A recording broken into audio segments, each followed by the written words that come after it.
Welcome to our guide on how to send a rotated photo on Instagram with the latest updates. Let's walk through the step-by-step process to effortlessly share your rotated photos with your contacts.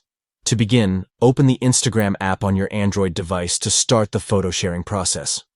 Next, tap the messenger icon located at the top right corner of the screen to access your direct messages. Select the chat where you want to send the rotated photo to continue with sharing. Tap on the camera icon within the chat window to initiate the photo sharing process. You can either take a new photo or select a photo from your gallery to send to the recipient. After selecting the photo, you have the option to rotate it by simply tapping on the image with 2 fingers to adjust the orientation.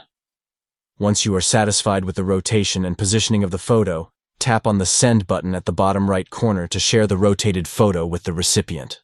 By following these straightforward steps, you can easily send creatively rotated photos to your friends and contacts on Instagram. Thank you for watching, and happy sharing.